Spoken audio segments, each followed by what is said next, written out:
Meanwhile, Nigerians continue to express frustration and concerns over the surge in violent attacks, ranging from mass killings, kidnapping, and claims of sectarian genocide.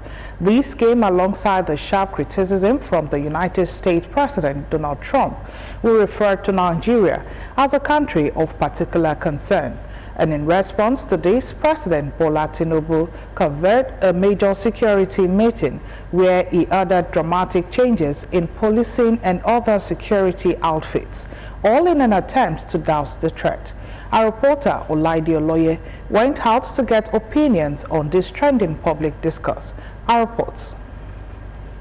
Across the country, public frustration is mounting as incidents of mass killings, kidnappings and brutal attacks continue to unsettle both urban and rural communities. Many Nigerians believe the level of violence in some regions feels like silent genocide, wiping out families, displacing communities, and destroying livelihoods. These fears, however, escalated since the United States President Donald Trump asserting that Nigeria is experiencing a genocide against Christians and threatened military action. He also hammered on the condition of not reversing his decision if nothing is done expediently. May very well go into that now disgraced country, guns are blazing, to completely wipe out the Islamic terrorists who are committing these horrible, horrible atrocities.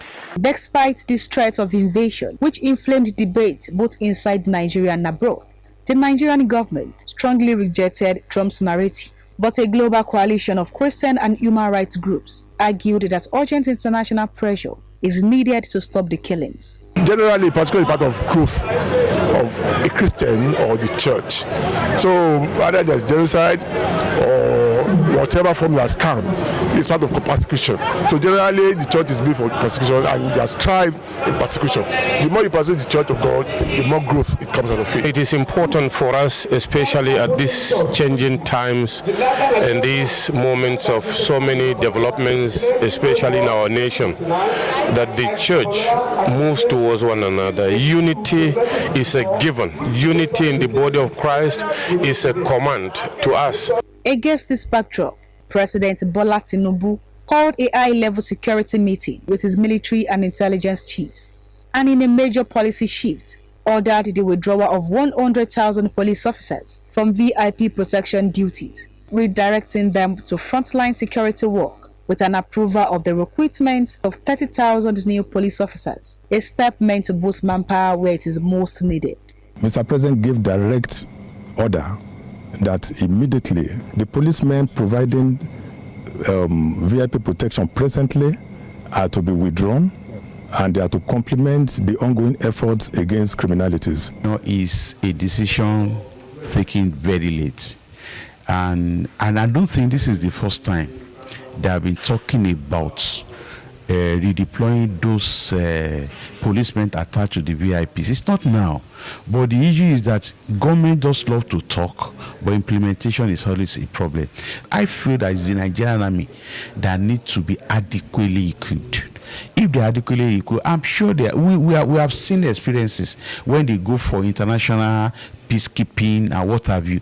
Our reports from those areas usually tells us that they do very well. Is the starting point. The president cannot sit and fold his arm without doing anything. 100,000, that may not even be enough.